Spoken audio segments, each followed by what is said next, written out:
Big smile, big smile. Okay.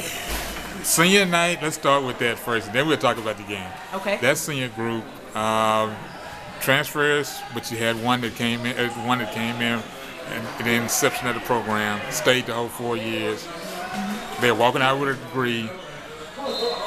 Being from Rice and being an athlete that you were and the student that you were, what does that mean most?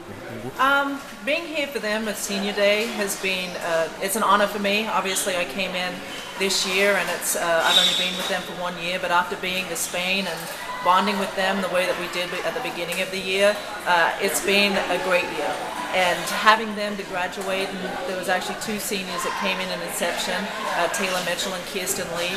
They came in and they've been here the whole 4 years, and they've done amazing things. And having them as leaders, along with Ana Dominguez and Rebecca Douglas for that year, and having them be able to come in and help me put forward what I wanted to do with the team and buy into everything that we needed to do, and that was something that really stood out the most. They were there for me when I needed them, and seeing them graduate and leave this program the way that they have and that they will, it means a lot to be able to see that happen. Tonight's game was another Red River.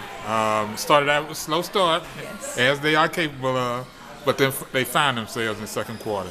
This game is kind of important, not only with it being Senior Day and being the last game of the season here at UST, and unfortunately with that becomes a lot of emotion. There comes a lot of emotion, and there comes a lot of, I suppose, stress in the form of trying to make sure that they get it done. So you kind of saw that in the first quarter. You saw them come out, they weren't making shots, they were kind of forcing things and forcing the issue and not letting the game just play the way it should have been played. But they did come out of it, and I'm proud of the way that they came out of it, and was able to come out and do what they did towards the half, and then following that, the second half, be able to take over the game that they did. What did you talk to them about in particular from the first and second quarter? That seemed to be where they found themselves and pretty much put distance between them and Texas College. Well, between the first and second quarter, it was just one of those ones where I told them to relax a little bit, let the game come to them, even though I kind of said that at the beginning of the game. It was just, now we're in the game, we're here, you just need to make sure that we do what the game plan was, and that was to share the ball, to find open players, to look to attack, be aggressive. And they started to do that in the second quarter, which helped us be able to get into the paint, which helped us to be able to get open looks and better looks for the team.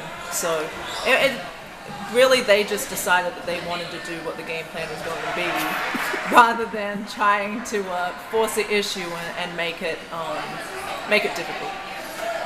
Fourth quarter, they get up about 20 points, and they do what kids do, and we've seen it. On all levels. What do you do when you call a timeout at that point? Are you looking to try and get them to refocus, or just forget about everything else and just finish? It was actually twofold with that timeout in the last quarter.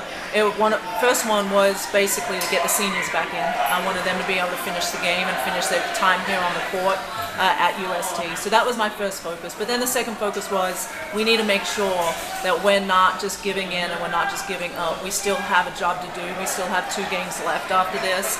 We're still fighting for Red River Conference placings. Because Alexandria just beat Shreveport tonight, so we still have to take care of business. We have one more. We have 2 games on the road where we need to win 1.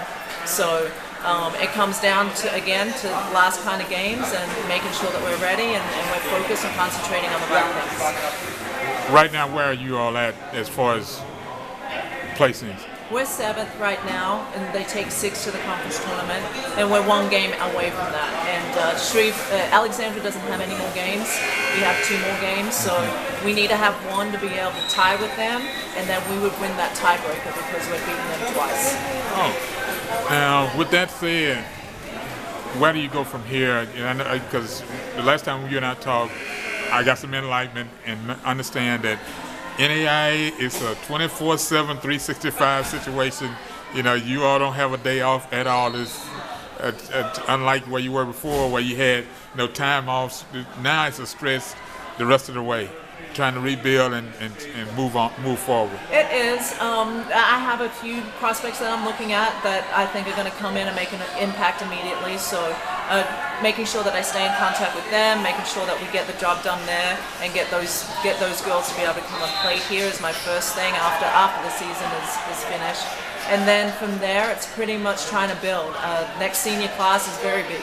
I have 6 or 7 that are actually graduating. So the 2017 will be important, but the 2016 I think is the most important class as far as bringing in 4, 5, 6 kids of my own that's going to come in, be with me for a year. So when the senior class that leaves next year, we already have a foundation, they already know the expectations, and they're able to help a bigger class come in and be on the same page as all of us. So this next class is probably the most important class for me, to be able to bring in my own kids to be able to do that.